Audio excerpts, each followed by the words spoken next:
حضرت عبداللہ ابن عمر کہتے ہیں میں نے صحرا میں ایک چرواہا بکریاں چراتے ہوئے دیکھا، بکریاں چرا رہا تھا۔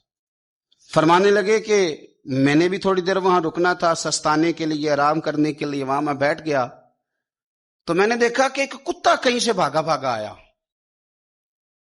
تو چرواہے نے نا اپنا کپڑا کھولا، ٹفن سمجھ لیں کھولا، اور اس میں سے ایک روٹی نکال کے کتے کو ڈالی۔ کتے نے کھائی اور پھر للچائی نظروں سے چرواہے کی طرف دیکھا، اس نے ایک روٹی اور نکال کے ڈال دی۔ کتے نے کھائی تو پھر للچائی نظروں سے دیکھا تو اس نے ایک روٹی اور نکال کے کتے کو دے دی۔ اب کتا سیر ہو کے چلا گیا۔ حضرت عبداللہ ابن عمر رضی اللہ تعالیٰ عنہ فرماتے ہیں میں قریب گیا اور میں نے جا کر اس چرواہے سے پوچھا، غریب آدمی سے، اجرت پہ کسی کی بکریاں چراتا ہے، تیرے پاس کتنی روٹیاں ہیں؟ کہنے لگا 3 ہی تھیں۔ وَيُؤْثِرُونَ عَلَىٰ أَنفُسِهِمْ وَلَوْ كَانَ بِهِمْ خَصَاصَةٌ۔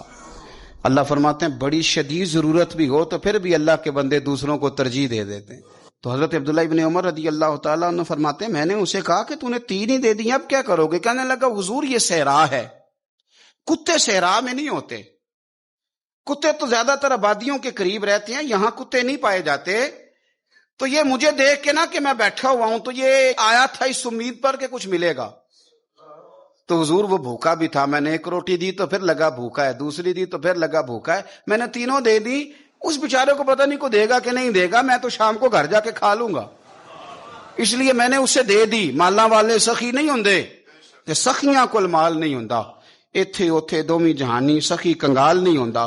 حضرت عبداللہ ابن عمر کہتے ہیں میں جس سفر پہ جا رہا تھا وہاں سے میں واپس آ گیا، میں نے پتہ کیا کس کا غلام ہے، کہا فلاں بن فلاں کا۔ کہتے ہیں پہلے میں نے غلام خریدا، پھر وہ جتنی بکریاں تھی وہ ساری خریدی، پھر جس باڑے میں وہ بکریاں باندھتا تھا وہ بھی ساری خریدی، پھر شام کو میں اس سے ملا، میں نے بکریاں بھی اسے دے دی، باڑا بھی اسے دے دیا۔ تو وہ مجھے کہنے لگا حضور یہ کیا ہے؟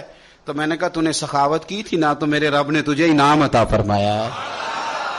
اور داتا صاحب کہتے ہیں وہ سخی بڑا تھا، جناب نے اسے دیا، اس نے وہ بھی اللہ کے راستے میں خیرات کر دیا۔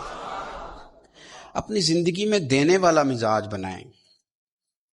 اب تو دوستیاں، یاریاں، تعلق، ناطے اس بنیاد پہ ہیں کہ نفع لے کیسے سکتے ہیں، سامنے والے کو استعمال کیسے کرنا ہے۔ یہ کمزور لوگوں کی علامت، یہ چھوٹے لوگوں کی علامت، بزدلوں کی علامت۔ دلیر لوگ جو ہوتے ہیں وہ نفع لیتے نہیں۔ خیر الناس من ینفع الناس، حضور نے فرمایا میں نے تو یہ قانون بنایا ہے کہ لوگوں میں سے بہتر وہ ہے جو نفع دے، کسی کو نفع دے۔